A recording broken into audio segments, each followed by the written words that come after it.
Let's bring in Loop Ventures founder and Fast Money friend Gene Munster. Gene, the call is about to kick off, so what do you want to hear? Melissa, we're going to focus on first is their balance between profitability and market share. And so the one negative on the quarter, if you want, it was a negative on the quarter, was that the street was looking for 24.2% auto gross margins ex credits, and that number had been climbing over the past year. It was 20.7%, and part of the reason why that dip, and they'll talk about on the call, is just them making the cars more affordable. That's why, in part, because they delivered 65% unit growth in December. The auto industry was down 5%, albeit Tesla's off a smaller base, but just that price leverage is working. So we want to hear some leverage on, or some visibility on that. Second, in terms of how the Biden administration is thinking about any sort of tax credits, whether it's for EV or the energy storage business, that could be a tailwind. And last is I want to hear about FSD. The letter didn't have much about it, but this potentially is a massive lever. We have a prediction that by the end of 2021, Tesla will be testing its robotaxi fleet.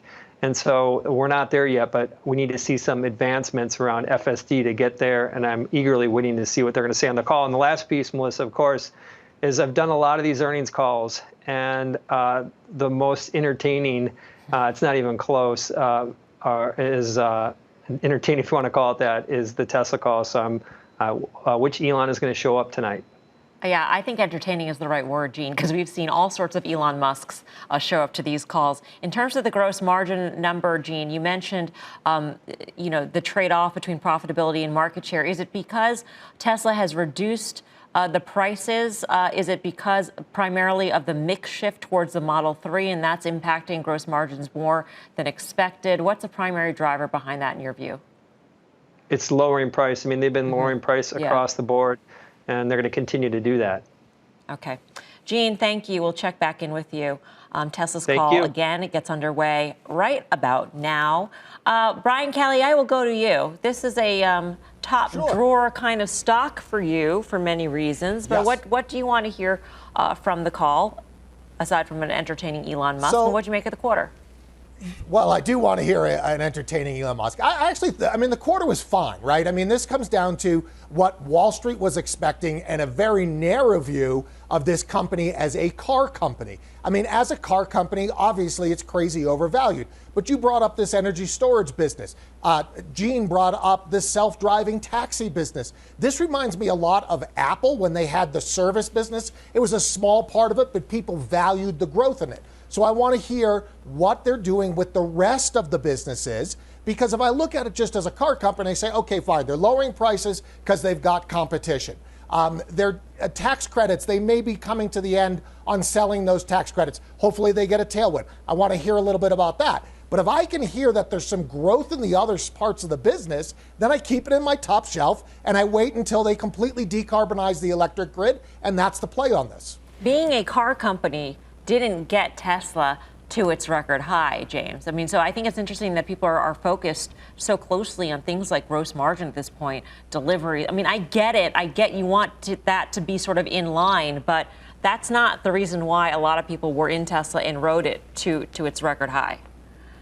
Well, when you're an early mover and an innovator and a disruptor, you're going to get a lot of attention. The potential to completely steal away billions and billions and billions and billions of ecologically friendly vehicles is exciting, and that was the tailwind behind Tesla and continues to be. I feel like I've got a secret with this company. This company owns intellectual property in artificial intelligence and logistics, fuel management that is going to be needed by every auto manufacturer going with the autonomous approach. Now, that aside, let's look at their performance. The deliveries have exceeded expectations. Let's look at the expectations. The expectations were incredibly high. Tesla has come close or exceeded its deliveries in China, where EVs are going to go from 5%, based on the government's expectation, to 25%.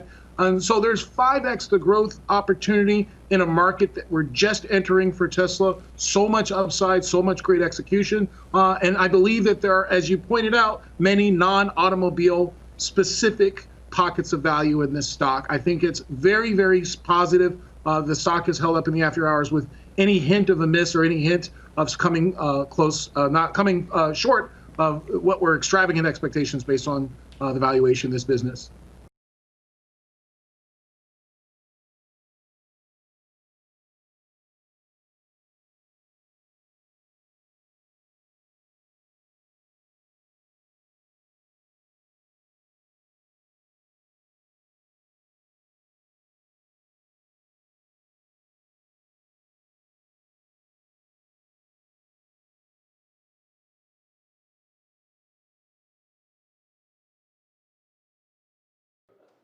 Shepard Smith here. Thanks for watching CNBC on YouTube.